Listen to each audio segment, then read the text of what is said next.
Hi Aquarius! Welcome pa sa ating channel at ito ay inyong monthly Kabay Tarot reading for September 2024. Please be reminded kung naka-resonate kayo, comment down. Kung hindi kayo naka-resonate, ibigay niyo po sa ipakasadya na reading po ito. This is for you Aquarius ngayong September 2024.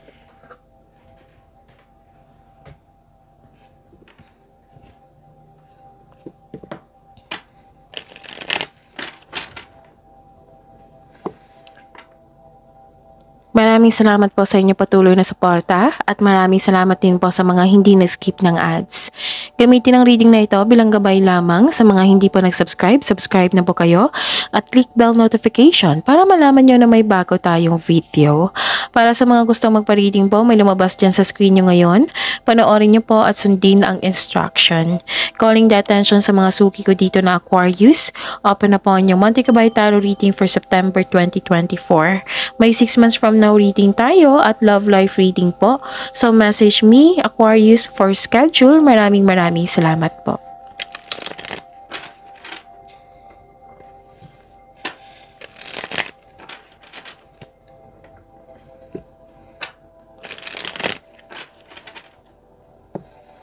Para po ito sa inyo Aquarius ngayong September 2024.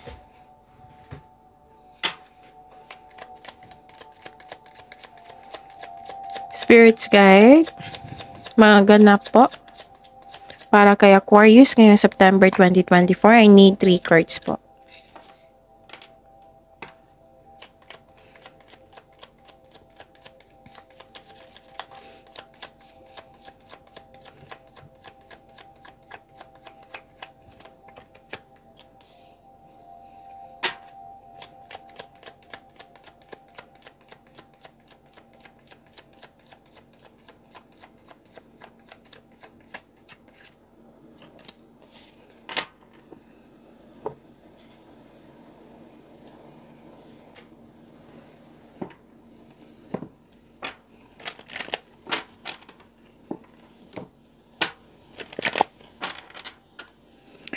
Spirits Guide, mga mensahe po para kay Aquarius ngayong September 2024.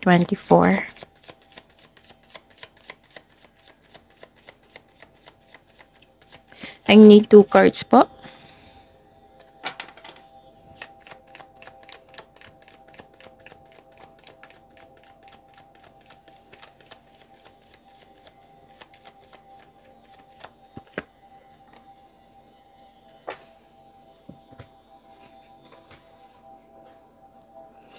Okay. Please be reminded Aquarius, still may sipon po ako. Minsan pahinto-hinto po ako. Oo, so pasensya na. So focus kayo sa reading natin para may makuha kayong gabay. So maraming salamat po. Okay Aquarius, ngayong September 2024 po, may biglaang pagbabago. Biglaang pagbabago to. And I consider this is new beginning. Yes. And itong pagbiglaang pagbabago na ito, some of you nabigla sa pagbabago na may unhealthy attachments pa sa nakaraan. Pero this is necessary change ha, nakatadahan na to sa iyo. And some of you busy dito sa kakaasikaso na isang document. Pwedeng document to kasi may hawak-hawak po kayo. Tapos pumasok kayo sa malaking building. Tapos may nakita ko ditong okay. May araw kayo na hindi makausap kasi gusto nyong mag-isip ng mabuti. Nagbabalanse kayo sa inyong emotion, which is good, right? Oo.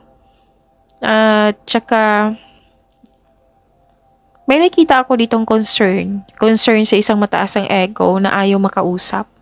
Pwede din nire-restrict. Oo, pwedeng kayo ito or pwedeng ibang tao na concern mo na nire-restrict niya yung sarili niya na hindi pa pwedeng makausap ka noon. Tapos may dito, separation. Pwedeng separation, literal na separation ha. Or separation na kailangan, 'di ba? Sabi ko kanina, necessary change. Like for example po ito ha, kasi iba-iba po kayo ng sitwasyon dyan, Aquarius. Kailangan mo mag-abroad, natanggap ka, kaya ka nagpa-process dito. Tapos, kailangan ng long distance, di ba? Kasi lilipat ka sa malayong lugar eh. So, medyo nalungkot ka kasi nagkaroon ng separation, pero mas nangingibabaw yung ambition mo sa buhay kasi para naman po sa inyong family, ganun. Para sa mga naiwan mo. So, this is long distance relationship also. Yun. Okay? So, may pagbabago. This is new beginning.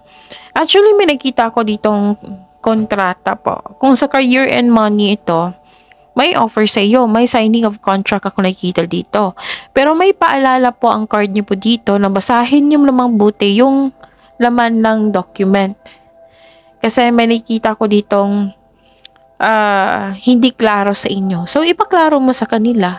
Okay? Para magkaroon. Kasi, pero may nakita ko ditong promises nagkaroon ng deal. Pero, para safe, di ba? Kailangan maging wiser tayo kasi, ano yan? Kontrata. Basta kontrata, maging wiser, gamitin natin yung talino natin, Aquarius, ganun. Kung hindi mo naintindihan yung loob ng parte ng asang document, itanong mo para klaro sa'yo. Tapos, suriin mo talaga.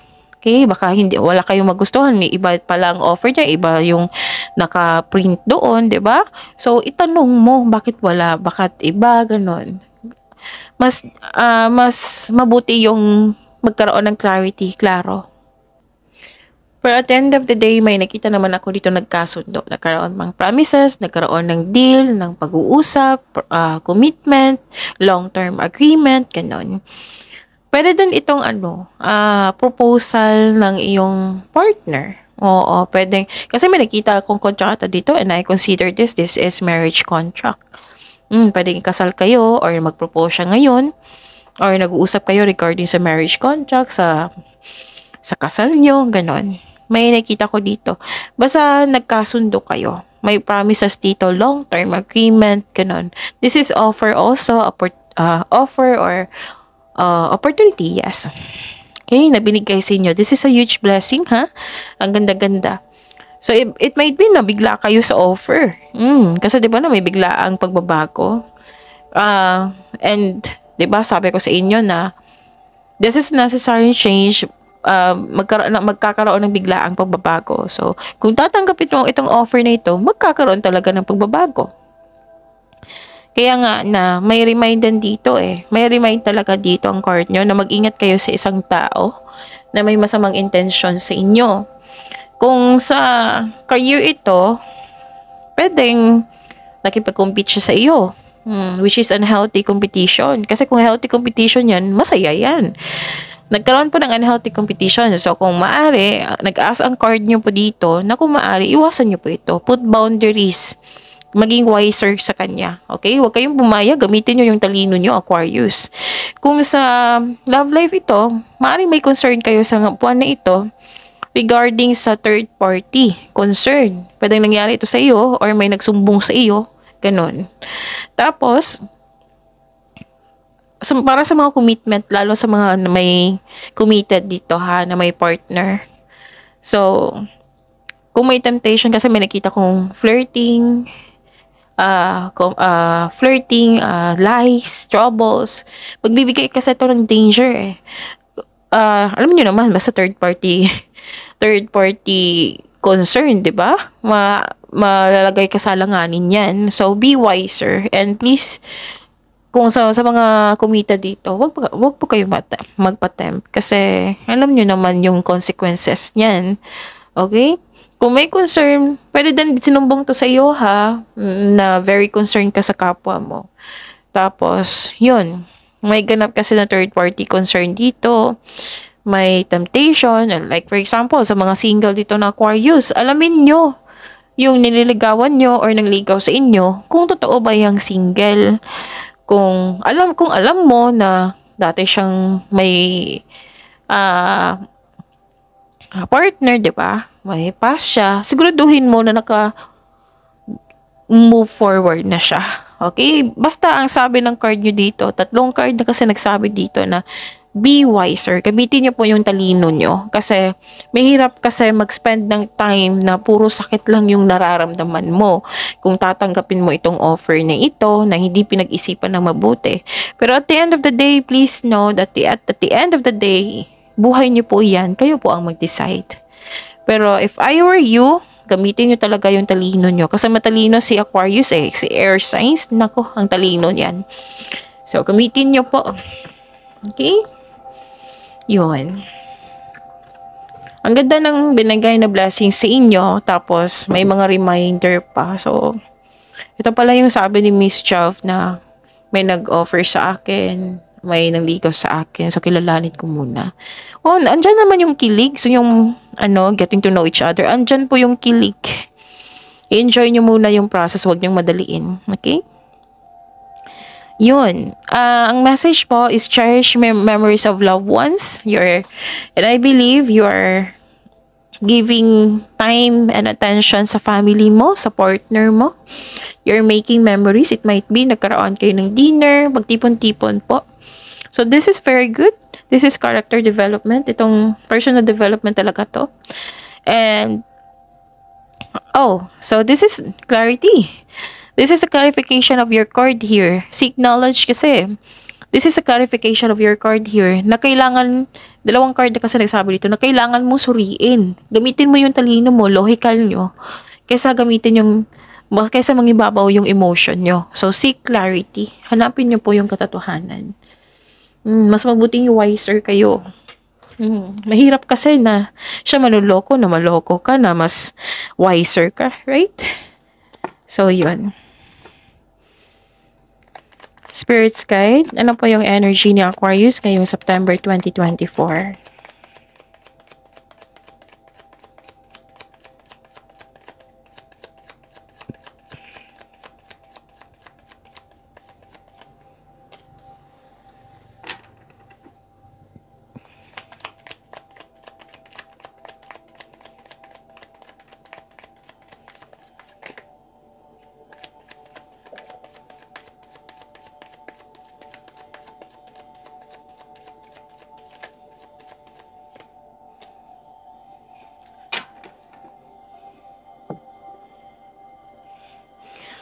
Okay. Excuse me. This is daily reminder. Panoorin niyo po yung last 4 days Gabay Tarot reading. Kung napanood niyo ito ngayong August 26, 2024, panoorin niyo po yung daily Gabay Tarot reading. Yung last 4 days po. Like 24, 25, 24, 23, 22. Basta example lang po yan ha. Kung kailan nyo ito mapapanood. Kasi September reading to eh. For example, September 1. Panoorin nyo to September 1. So, panoorin niyo po yung August 31, 30, 19, 20, 30, 29, 28, ganun. Basta kung kailangan niyo na panood ito, last 4 days. Kung may nakita kayo or narinig kayong repeating message, kailangan niyo po iyan bigyan ng atensyon. Kung maaari po, bigyan niyo po ng solusyon at aksyon. Again, calling the attention sa mga suki ko dito na Aquarius, open na po yung Monte Gabay Tarot reading for September 2024. May 6 months from now reading tayo at love life reading po. So, message Miss Aquarius for schedule. Maraming salamat po. Okay, what is your energy, Aquarius? Okay.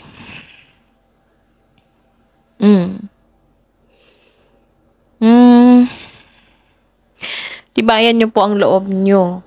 Okay? Kailangan mo ng confidence ngayong buwan na ito.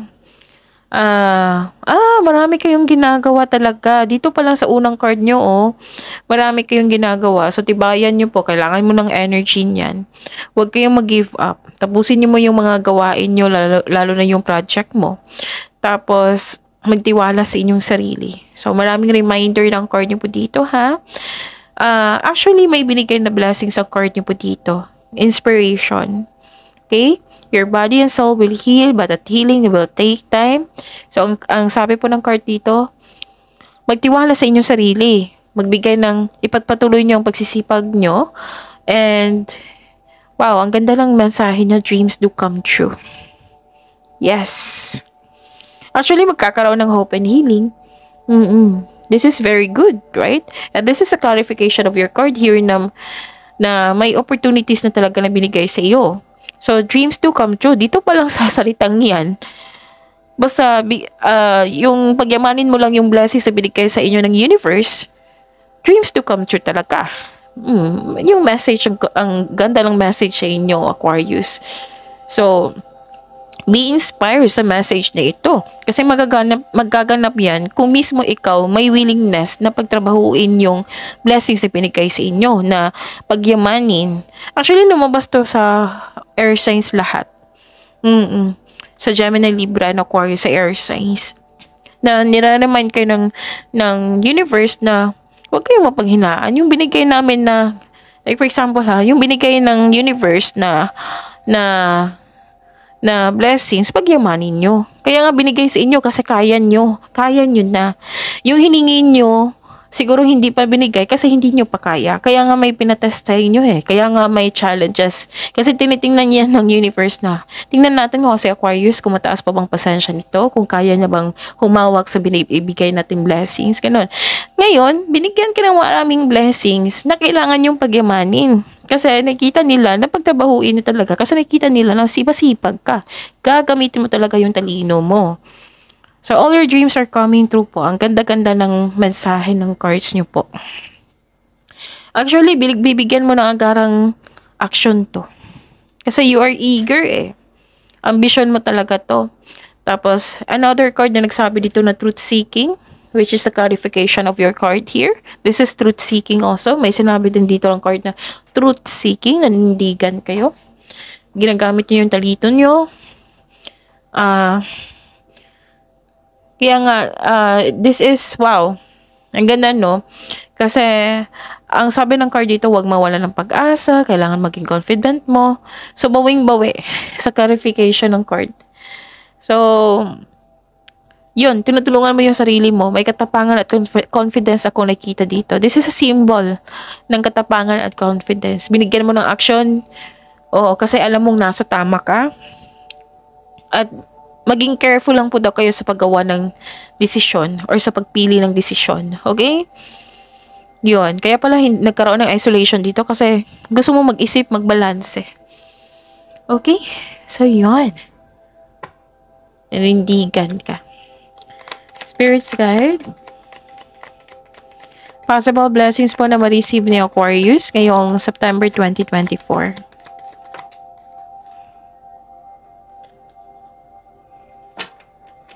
And the clarification of this card po.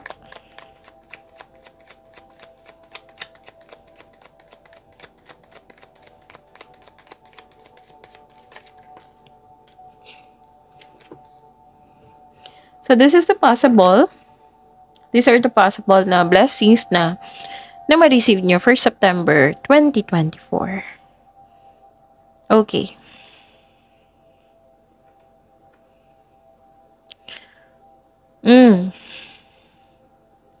Lumabas din ito dito May araw na nagkaroon ka ng difficulties in moving on. Na sikapin nyo, huwag nyo mainis sa delay. Kasi may, dito travel, relocation, may naalala sa nakaraan, which is lumabas nga, nahihirapan kang mag-move on. Pero don't worry, at the end of the day, ang binigay na blessing sa inyo is healing journey. Mismo kayo nag-decide din nito. You are moving forward. Kaya nga eager kayo dito binigyan mo ng action. Okay? This is some of you change career ito. Kung nagkaroon ng delay sa pagdating ng pera, huwag kayong magsasabi ng negativity or magharamdam or iniisip naman ng negativity. Huwag po. Kasi hindi yan nakatulong po. Pero darating po ito Alam niyong blessings yung darating So, sikapin nyo talaga kasi hindi yan mapasok yung blessings kung hindi maganda yung energy natin, Aquarius. Actually, may parating na pera sa inyo dito. Itong pag-decide nyo dito na mag-travel, lipat bahay, lipat lokasyon, lipat trabaho.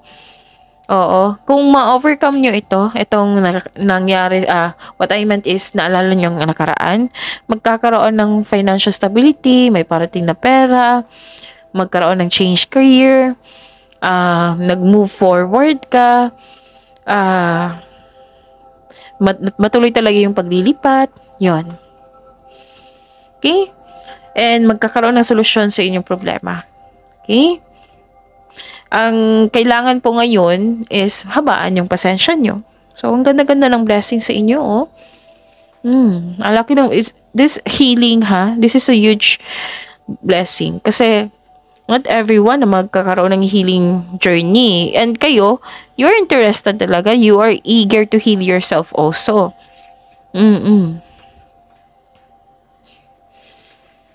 So, kailangan nyo ma-overcome yan, ha? Kasi ang ganda-ganda ng blessings na parating sa inyo, oh. Eh, nakikita ko naman dito, don't worry, nakikita ko talaga dito na mismo kayo nag-decide na mag-move forward. Yun nga, lumabas nga dito. You're slowing down, kakasabi ko lang, di ba, na, sabi ng card na habaan yung pasensya, which is sinunod mo. Kaya nga matalino kayo eh. Very logic kayo na tao, logical. Ginagamit yung logical nyo kaysa sa emotion. This is slowing down. Hindi kayo nagmamadali. So, nag-exercise ka na yung patience kasi may nagkaroon ng delay. Delay sa, yung sabi ko kanina. Okay. May explain ng card nyo dito kung bakit nagkaroon ng delay. This delay is a divinely time to highlight an important realization na kailangan nyong ma-realize bago dumating iyon para magamit nyo sa tama. Sabi po ng card. Okay? So, focus po daw kayo sa, wag po daw kayo mag-focus sa outcome kasi mapapressure kayo eh. So, one at a time lang po, and this is very good kasi in-apply mo talaga. You're exercising your patience. So, ang ganda. Spirit's Guide, possible overcome po ni Aquarius ngayong September 2024.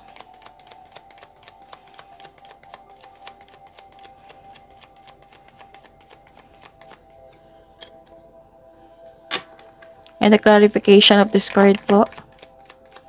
Yun, maraming salamat po sa patuloy na tiwala at suporta sa ating channel. At maraming salamat din po sa mga hindi nag-skip ng ads. May lumabas dyan sa screen nyo ngayon, panoorin nyo po. Kung gusto nyo po yan, then follow instruction. This is ma-overcome nyo ha na challenge. At least alam nyo ano yung challenge para mapaghandaan nyo po. Okay? So, please be reminded, huwag kayo matakot sa challenges kasi dyan yung tinitest ng universe kung kaya nyo na ba o hindi. At may gustong ipa-improve sa inyo yung universe, okay? Kailangan maging stronger pa kayo. So, magtiwala kasi ang ganda-ganda talaga ng blessings na parating sa inyo. Kailangan nyo lang pagtrabahuin, i-workout, pagyamanin. Okay. May concern kayo sa very controlling na tao. Yung dictator, cold, ruthless, hindi siya, sinungaling siya sa kanya sarili at sa kapwa. May concern kayo sa kanya. Tapos, mag-iingat sa taong walang magandang intention sa inyo, which is lumabas din dito. So, ano ang sabi ng cards nyo dito kanina? Umiwas. Hindi na kailangan na mag-put ka ng energy sa kanya na magalit ka pa, i-confront mo pa. Kasi nakita ko dito, hindi siya makausap eh. So, hayaan mong, tumahan yung sitwasyon, tapos cut off muna, put boundaries muna. Tapos instead na mag-worried kayo or magalit, ganun, ipag-pray nyo, isumbong nyo siya kay God, isurrender mo siya kay God, then focus kayo sa binigay na blessing sa inyo, na pagyamanin yung blessings na binigay sa inyo. Okay? Yun. Ma-overcome to ha, ma-overcome nyo ito. Ito na yun. Actually, expected ko to eh. Kasi kitang-kita ko dito na sobrang busy mo sa pag-iisip. Sobrang busy din sa actual yung trabaho mo. Sabi ko, wala nang pahinga si Aquarius. So, lumabas nga. Sabi po ng card dito, nakikita ko kasi dito na nagkaroon ng restlessness eh. Walang pahinga. Walang pahinga sa pag-iisip kasi nag-overthink kayo, nagpaplano kayo, nagkaroon ng isolation. And yung movement talaga, literal na movement physically. Busy kayo. So, sabi po ng card dito, maglaan para sa iyong sarili para makapaghinga. Kung oras ng rest day. Pero kung rest day, sikapin yung huwag mag-overthink. Kasi kailangan ng pagpahinga eh. Okay? Tamang tulog po ay kailangan. Okay? So, yun. This is it. This is your reading. See you tomorrow. Aquarius, please like, subscribe, and click bell button for notification para updated pa kayo sa daily tarot reading natin. Maraming salamat po.